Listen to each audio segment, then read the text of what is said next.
What's going on, everyone? My name is Tom from Dreadlabs, and today we're going to talk about Bitmap. Dreadlabs.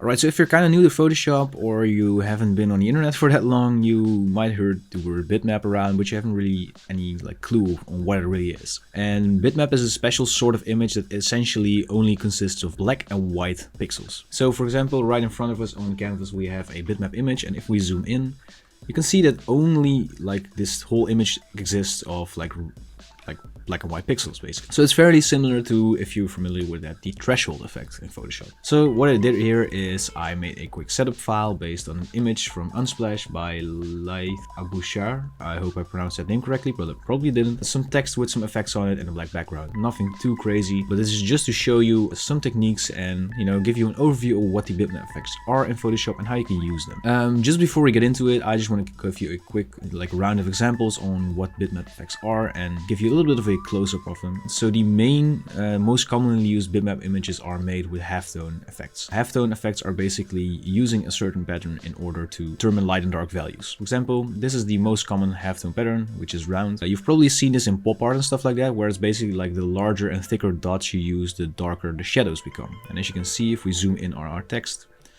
you can see that the lighter the image is, the less or smaller dots are going to use, and the more these dots are getting filled in with the blackness around it, if that makes sense. So yeah, that's basically what a halftone pattern is, and a halftone pattern can come in a couple of different varieties. For example, you have here the round. If we zoom in here, we have the diamond, and they look pretty similar, but you can see that the images are, this consists of a diamond pattern instead of a round pattern if you look closely.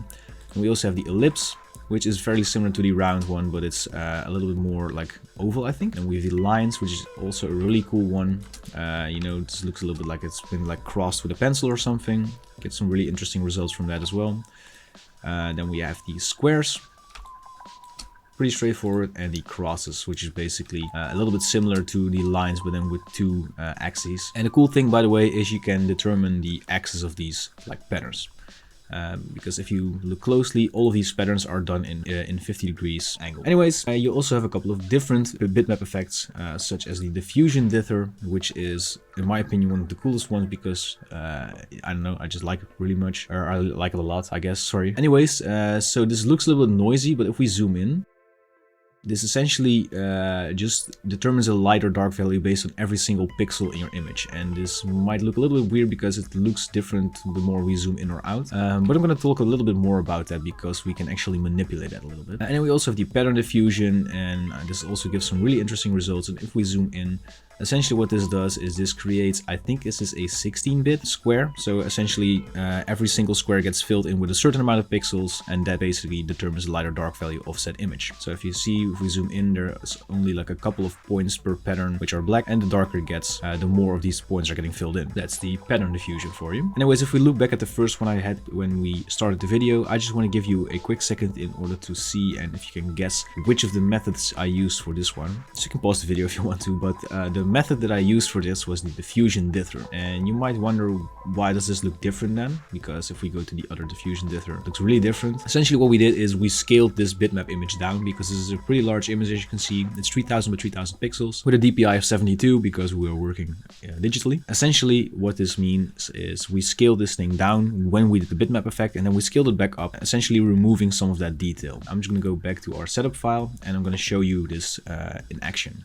And I'm going to show you how to make a bitmap effect in general. So one thing that you have to take into account before starting your bitmap images is that your bitmap images will always be flattened. That basically means that if you use any smart objects or text objects or whatsoever, they will all be gone. So what I always advise, if you want to experiment with bitmap images, select whatever you want to bitmap. For example, let's just do the layer.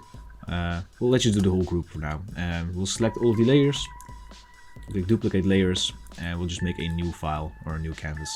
This way we always have our original file to go back up on. So what you want to do is, the first thing you need to do is convert your image to black and white. So you want to go to image, mode, grayscale. And here it already asks you to merge the images, and that doesn't necessarily need to be done when you make a black and white image. But as we are going to use bitmap and it does need to be merged anyway, we can just click on merge right now. So we can just discard everything, and then we'll just have a separate layer that's black and white. Now we can go to image again, go to mode, bitmap, and it asks you to flatten the layers. Well, we already merged the layers, so we can just click OK. And this is where the bitmap options become apparent. So here under the method, we can change whichever mode we want to do. And of course, we also have the 50% threshold mode that I didn't really talk about just now, but it's essentially similar to the threshold effect in Photoshop itself. We have the pattern editor, diffusion editor, the halftone screen, and the custom pattern. Basically, the custom pattern is the same thing as a pattern editor, but you can use one of the custom patterns that you load in Photoshop. I don't want to get into that too much because I don't really use it that often anyways. So let's go with the halftone screen. And so the output, this is something that's very important. This is basically what will scale your image up or down. So for now, what I want to do is just keep this at 72 because the input is 72 as well. So let's just click on OK. And this will bring up the halftone screen menu. Essentially, the frequency is how many dots there will be in your image. The angle is what I just said, like the angle of the pattern. And then the shape, we can change it to round, diamond, ellipse, line, square, or cross. Let's just go with round for now. So for example, if we change this to, I do like this in 15 degrees. It's, I think, also like the general, the default setting. But if we click 0, you can just see that it's like the dots are going straight up right now. So that looks like it's 90 degrees compared to this one where you can see that it's like slanted a little bit. So let's just go back real quick. We can just go back, but yeah, I'd like to do this in, you know, in the most non-destructive way possible. So I just usually like duplicate a new version to a new document and stuff like that. Yeah, that's basically how the halftone screens work.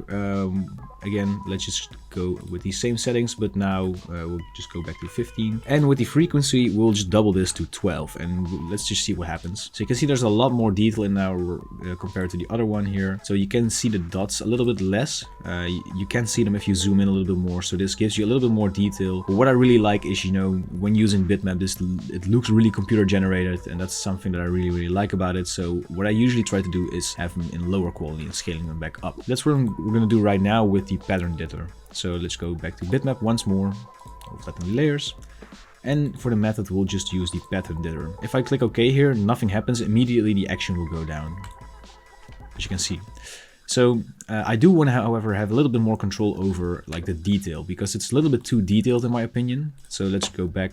One thing that we can change when doing the pattern editor is the output. Let's say I want to have these patterns, but I want to have them 4 times as large as you saw them just now. What we can do is just go 72 divided by 4. If we click OK, this scales down our image basically like 4 times. So yeah, as you can see, our image is smaller now. If we zoom in, you can kind of see the pixels a little bit better, especially in the text. I really like how this turns out. Let's just go back and we'll do this once more, but then with like the diffusion editor, because it also works pretty well on that. It's a little bit more dotted, but you can see, you know, it kind of works well for this. So what you want to do next is basically go to image size. And as you can see, our image is now 750 pixels large. You can just change the resolution back from 18 to 72 is what we originally had. And this scales back our original image to its original 3000 by 3000 pixel size. So yeah, that gives you a little bit of more control over this. You know, if you zoom in, you'll still have like the detail that you used to have. We can even do this a little bit lower. So maybe we'll do maybe 10.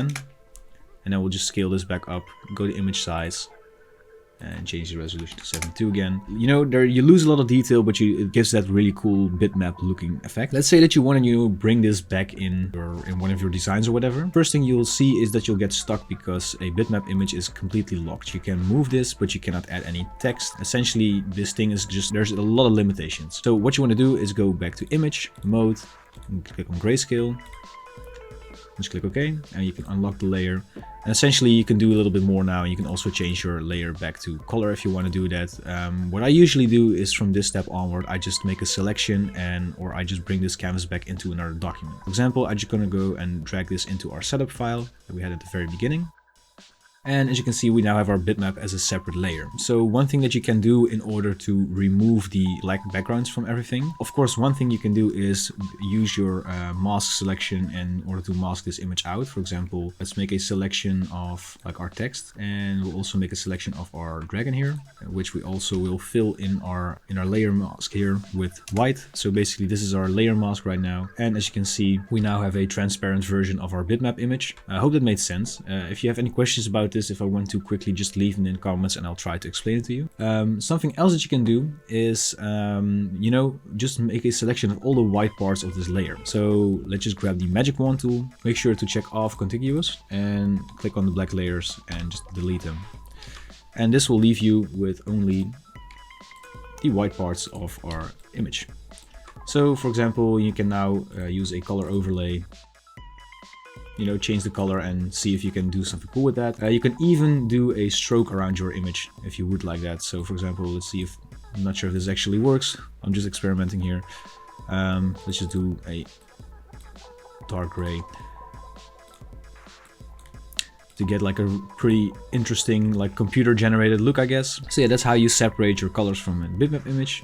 So a couple of things to note before you start bitmapping. Of course, I cannot stress this enough. Use this in the most non-destructive way possible. So if you want to have a setup file, I would always say duplicate it to a new file and start experimenting there. So you'll always have your old version to go back on.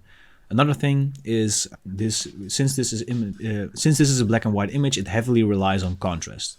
So for example, if you will have a picture with a lot of contrast, most of these methods will not work. So if you have an image that doesn't have a lot of contrast, I would advise you, for example, what I did here is, of course, you can also have white text, but this is just going to appear white in a bitmap image, of course. I just added a gradient so you can see the difference between light and dark a little bit better. And in photos, what you can do is just use a curves adjustment layer and make the darker parts darker and the lighter parts lighter. This way, if you do a bitmap effect, let's just duplicate it and demonstrate it a little bit more. This way, you'll just have a little bit more, a more visible contrast, if that makes sense. So let's just rasterize everything. We'll make this a bitmap image and we'll do like 18. And as you can see, this has a little bit more contrast compared to, where is it? Yeah, this one is a little bit too much detail maybe. Compared to this one, you can see there's a little bit more, like for example, around the eye here, there's just a little bit more detail just because of the contrast. So if you have trouble with like having your image stand out a little bit, if it becomes a bitmap image, I would heavily suggest play around with the contrast of your images. So yeah, before we end the video, basically if you want to have the project files that I just used in this video, if you want to take a closer look at them or play with them yourself, they will be available for my patrons. So if you don't know, I run a Patreon channel in order to keep up weekly tutorials for you guys. By becoming a patron, you'll get access to all of the project files from all of my tutorials, a 15% discount in my asset web store, as well as an exclusive Discord role in our Dreadlabs Discord community. There's also another tier that also contains exclusive tutorial videos such as how to start your own clothing brand, how to make a death metal logo from scratch, and how to make Y2K rave flyers. So if this is something that you're interested in, there's a link down in the description, but if you don't have the budget to support Dreadlabs, of course that's completely fine, because leaving a like, subscribe and a comment does a lot already. So I hope you learned something today. This is Tom from Dreadlabs tuning out. Thank you so much for watching, and I'll hopefully see you guys in the next video.